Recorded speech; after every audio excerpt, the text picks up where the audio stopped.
አዎን ይቻላል። አካል ጉዳተኝነቱን ድል የነሳው አንበሳ። ይህ ከሰንሰለታማው ገረምባ ተራራ ግርጌ በመነሳት በአካል ጉዳተኝነትና በህይወት ፈተና ሳይበገር ተፈትኖ ለስኬት የበቃው የወጣቱ በለጠ ቡቱና የአርሶ አደር ልጅ አጭር የህይወት መንገድ ታሪክ ነው። በለጠ ቡቱና ያምቡሌ ትውልድና እርገቱ አርቤ ጎና ሲዳማ ነው። በለጠ በ1989 ዓመተ ምህረት አርቤ ጎና ጎዋ ቀበሌ ልዩ ስፍራ ቡላ ተብሎ በሚጠራበት ገጠር ተወለደ። በለጠ ከልጅነቱ ጀምሮ በሁለት እግሩ መራመድ አይችልም ነበር። በዚህ ምክንያት እጆቹን እንደ እግርም እንደ እጅም ለመጠቀም ተገደደ። አካል ጉዳተኝነትን እንደ እግዚአብሔር ቁጣ ተደርጎ በሚታሰብበት በአብዛኛው የኢትዮጵያ ማህበረሰብ በገጠር ተወልዶ አይደለም ተምሮ ለወግ ማዕረግ መብቃት በተስፋ መኖር መቻል በራሱ ፈታኝ ነው። በለጠ በሕፃንነቱ በወላጅ እናቱና አባቱ መካከል በተፈጠረው አለመግባባት በመለያየታቸው ሌላ የህይወት ፈተና ለመጋፈጥ ተገዷል።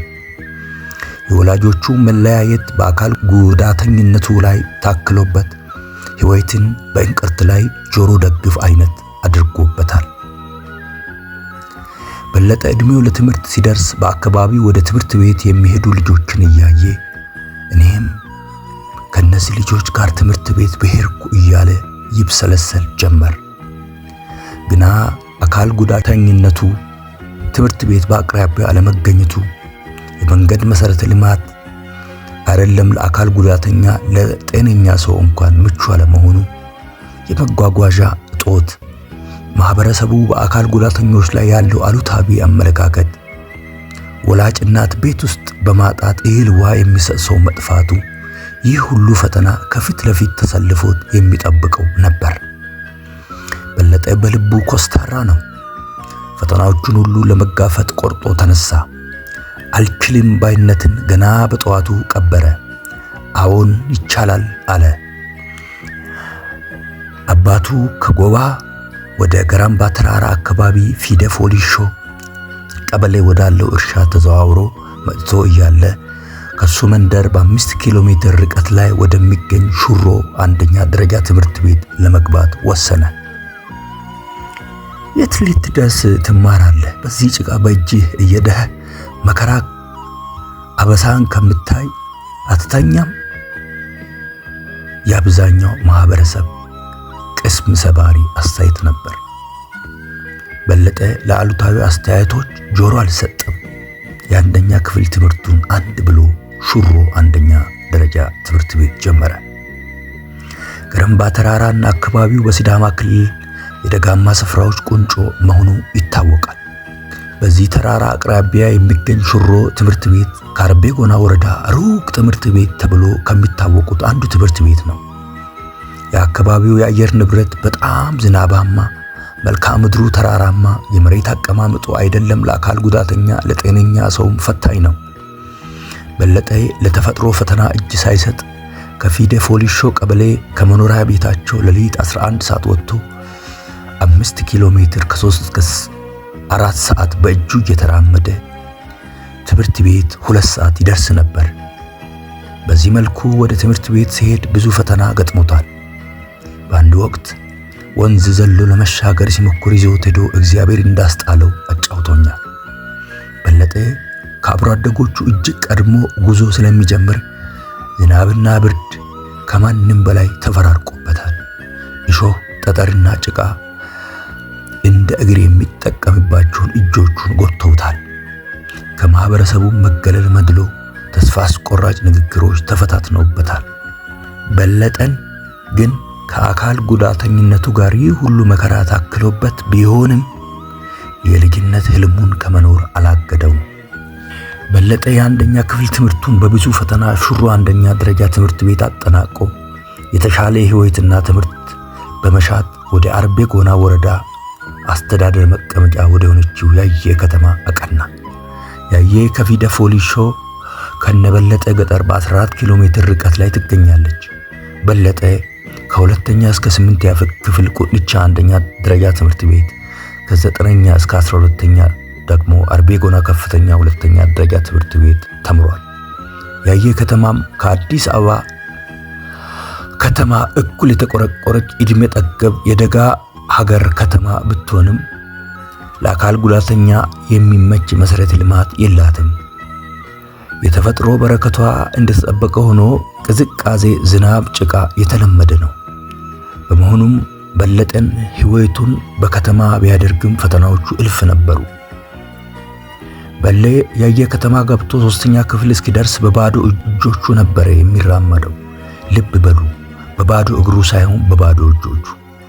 ለእጁ የመጀመሪያ ነጠላ ጫማ 3ኛ ክፍል ደርሶ ነበር ማድረግ የቻለው። የያየ ከተማ ጭቃና ፒስታ መንገድ አይደለም ነጠላ ጫማም አይችለው። በለጠ በእጆቹ ከመራመድ ነጠላ ጫማ ማድረጉ ከጠጠርና እሾህ ስቃይ ትንሽ ያሻለው ቢሆን እንጂ ዘላቂ መፍትሄ አልሆነለትም። በለጠ 7ኛ ክፍል ደርሶ ከነጠላ ጫማ ወደ ሸበጥ ጫማ ከፍ ማለት ቻለ። በለጠ ከሰዎች ጋር በጣም ተግባቢ በመሆኑ በዚያን ጊዜ ያየ ከተማ የግል ክሊኒክ የነበረው አቶ ካሳ ካየሶ ዊልቸር አምጥቶ እንደሰጠው ይናገራል። ያየ ከተማ በዛ የጠጠር መንገድ በዚያ ጭቃ እንዴት ነው ማንስ ይግፋ?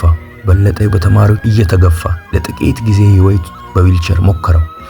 የአየር ጸባዩና የመሰረተ ልማት ችግር ሌላ ፈተና ሆኖበት ዊልቸሩን በመተው ወደ ሸበጥ ጫማው ተመለሰ።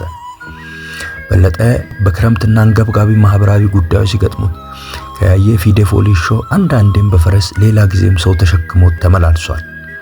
በአንድ ወቅት ከፊደ ፎሊሶ እስከ ያየ ከቤት ከሌሊቱ 11 ሰዓት ወጥቶ ከምሽቱ 1 ሰዓት ከ12 ሰዓት በላይ በእጆቹ ተጉዞ እንደደረሰ ያስታውሳል። በለጠ የጥንካሬው ጥግ ለአካል ጉዳተኝነትና እሱን ተከትሎ ለሚገጥሙት ፈተናዎች ሁሉ እጅ ያለ መስጠት ልክ የመንፈስ ብርታቱ መጠን የሚደንቅ ወጣት ነው። በእውነት በዛ ገጠር በዛ ማህበረሰብ ውስጥ አካል ጎደሎ ሆኖ ተወልዶ እንደ በለጠ ለመሆን የሚታሰብ አይደለም። እሱ ግን መሆን የሚፈልገውን በእግዚአብሔር ኃይል ሆኖ አሳየ። ይደንቃል። በለጠ የ12ኛ ክፍል ካጠናቀቀ በኋላ በ2012 ሐዋሳ ዩኒቨርሲቲ በኤክስቴንሽን ትምህርት መርሃ ግብር በማኔጅመንት ትምህርት ክፍል የመጀመሪያ ዲግሪ ትምህርት ጀመረ። ያለፉት 5 ዓመታት ኑሮን በሐዋሳ ዩኒቨርሲቲ በማድረግ የማድሪያና የምግብ ድጋፍ ሐዋሳ ዩኒቨርሲቲ በማግኘት ከምንም በላይ እግዚአብሔር አቅምና ጉልበት ሆኖለት ትምህርቱን ማጠናቀቅ ችሏል።